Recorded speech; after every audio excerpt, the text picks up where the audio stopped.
అందరికీ నమస్కారం అండి. వైఫ్ ఆఫ్ సూర్య కథకు స్వాగతం. ఈ కథను ఇంత బాగా ఆదరిస్తున్న మీ అందరికీ చాలా చాలా థ్యాంక్స్ అండి. ఈ కథకు సంబంధించిన మిగిలిన అన్ని పార్ట్స్ కూడా మన ఛానల్లో ప్లేలిస్ట్లో సేవ్ చేయబడి ఉన్నాయండి. ఒకవేళ మీకు ఇంట్రెస్ట్ అయితే కనుక వెళ్ళి చెక్ చేయొచ్చు. మరిక కథలోకి వెళ్దాం. గదిలోకి వెళ్ళిన సూర్య గుండెలు పగిలేంత వేదన చెందుతాడు. తను ప్రేమించిన చందు వేరొకరు సొంతం కాబోతుందన్న వార్త అతడి గుండెను పిండేస్తుంది. చందుతో గడిపిన మధుర క్షణాలు, భవిష్యత్తులో ఆమెతో పంచుకోవాలనుకున్న కలలు అన్నీ ఒక్కసారిగా కళ్ళ ముందు కరిగిపోతాయి. కొడుకు ఏం అఘాయిత్యం చేసుకుంటాడో అనే భయంతో పరుగున వెళ్ళిన సూర్య తల్లి, బాబు సూర్య, తలుపు తీ బాబు అంటూ ఏడుస్తూ పిలుస్తుంది. ఆ మాటను విన్న సూర్య, నీ కొడుకు చనిపోయేంత పిరికువాడేం కాదులే అమ్మా, నువ్వేం భయపడకు. నీ కడుపును పుట్టి పుణ్యం చేసుకున్నా నీ భర్తను తండ్రిగా పొందినందుకు ఏ జన్మలోనూ పాపం చేసి ఉంటాను అని గదిలో నుండే సమాధానం చెబుతాడు. గది బయట ఉన్న సూర్య తల్లి బాధపడుతూ, ఒక్కసారి తలుపు ఓపెన్ చేయి బాబు అని బ్రతిమలాడుతుంది.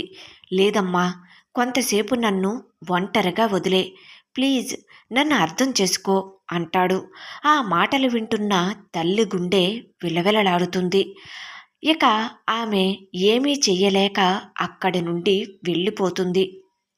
సూర్య తన మనసులో ఇలా మదన పడుతూ బాధపడుతూ ఉంటాడు. ఇది నిజమా? ఆమె మరొకరిదా? లేదు, ఇది అసాధ్యం. నేను చందు కలిసి ఎన్నో కలలు కన్నాం, ఎన్నో ఆశలు పెట్టుకున్నాం. అవన్నీ ఇలా ఒక్క క్షణంలో ఎలా చెదిరిపోతాయి? అసలు నా ప్రేమలో లోపం ఉందా? నేను చందుని సరిగా ప్రేమించలేదా? లేక నా ప్రేమను ఆమె అర్థం చేసుకోలేకపోయిందా? ఎందుకు ఇలా జరిగింది అంటూ బాధపడతాడు. సూర్య తన తండ్రి చేసిన నమ్మక ద్రోహాన్ని తలుచుకుని, నాన్నా, ఎందుకు ఇలా చేశారు? మీరు ఎందుకు మా ప్రేమను అర్థం చేసుకోలేదు? ఇప్పుడు నేనేం చెయ్యాలి? ఎటు వెళ్ళాలి? నా జీవితానికి అర్థమేముంది? నా చందు లేకుండా నేను ఎలా బ్రతకాలి? చందు నన్ను మర్చిపోయిందా?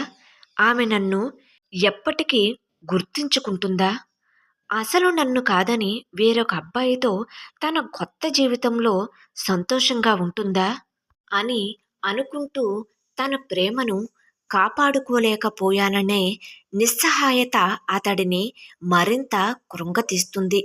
చందు యొక్క మాటలు, ఆమె స్పర్శ అన్నీ సూర్య యొక్క మనసును తొలిచివేస్తాయి. నా ప్రేమ ఎందుకు గెలవలేదు? మా నాన్న ఎందుకు ఇలా చేశాడు అంటూ జీవితంపై విరక్తి కలిగి ఒంటరిగా ఎక్కడికైనా దూరంగా వెళ్ళిపోవాలని అనుకుంటాడు సూర్య. నాకు చాలా కోపంగా ఉంది మా నాన్న మీద. తల్లిదండ్రుల బెదిరింపులకు భయపడి పెళ్లికి ఒప్పుకున్న చందు మీద, అందరి మీద కోపంగా ఉంది.